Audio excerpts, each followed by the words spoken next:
ji berberdewamiya bordûmana Supayê Tirkiya du sala hewlatiyên dihan gundên devera Nihêlê bêbehr bûne ji ber hemên gundên xwe û ji ber tirsa bordûmanê neşên qesta gundên xwe bikin û piraniya rez û baxên wan hatîne şinavbirin û berdewam daxwaz dikin ew bordûmana bûser gundên wan bihêt rawestandin da ku bişên mifay jê werbigirin lê bordûman heriya berdewama û ta niha çi çareserî nehatiye dîtin.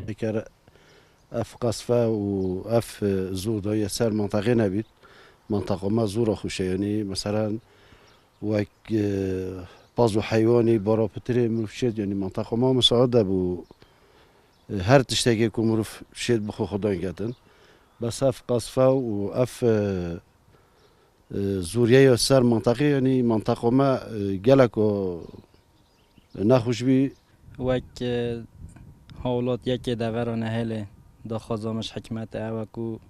چاره یک بوه بردمانا فروکن ترکیه بهت دیتن چنکی گند نهل او گندن اوت نزدیک شارعی برینو که خلق و دوره چون اوره مش خداند کرن باز خداند کر حتی هندکا ملک بخود کر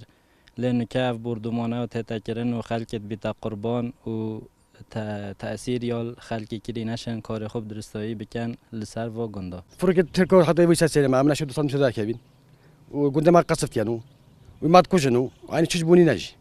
يعني كان شيء بديت وشوت كهانيش شباب سفنين وحولي ما قالك وعزك بيسوي بلا أمي نخوشيد حتى بيصل من نخوشيد ما حد كان يدنا نخوشيد من بصة مولا مخرب وام صالك دو بيستوشيو يعني أم ناشين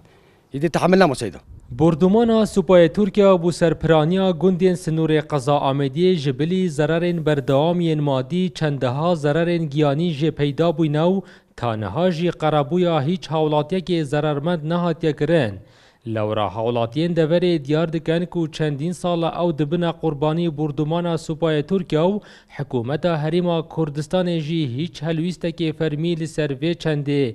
نبویه. دلدار عارف کرسات نیوز لی دورا آمدیه